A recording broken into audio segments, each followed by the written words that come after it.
ప్రతి నెల ఒక స్త్రీ శరీరం నుండి ఒక చిన్న ఎగ్ విడుదల అవుతుంది. ఒక పురుషుడు స్త్రీ శారీరకంగా దగ్గరైనప్పుడు పురుషుడి శరీరం నుండి మిలియన్ల కొద్ది స్పెర్మ్ విడుదలవుతాయి.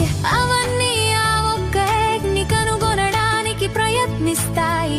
కానీ ఒక్క స్పెర్మ్ మాత్రమే ఆ ఎగ్ లోకి ప్రవేశించగలుగుతుంది. ఆ స్పెర్మ్ లోపలికి ప్రవేశించిన వెంటనే మరే ఇతర స్పెర్మ్ లోపలికి రాకుండా ఉండేందుకు ఎగ్ వెంటనే తన చుట్టూ తానే మూసుకుపోతుంది. ఎగ్ లోపల స్పెర్మ్ మరియు ఎగ్ నుండి వచ్చిన DNA కలిసిపోతుంది. సరిగ్గా క్షణంలోనే ఫెర్టిలైజేషన్ జరుగుతుంది.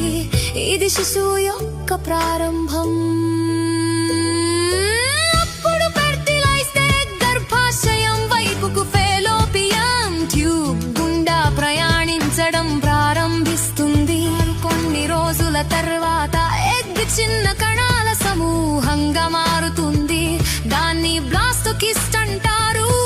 5 లేదా 6 రోజుల ప్రాంతంలో బ్లాస్టోకిస్ట్ తన చుట్టూ ఉన్న షెల్ నుండి బయటకు వచ్చి గర్భాశయం గోడకు అతుక్కుంటుంది.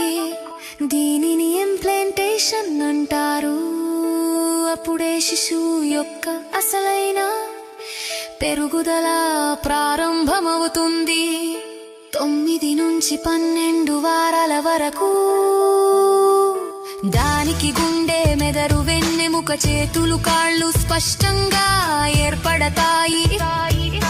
లోపలి అవయవాలు పనిచేయడం మొదలు పెడతాయి.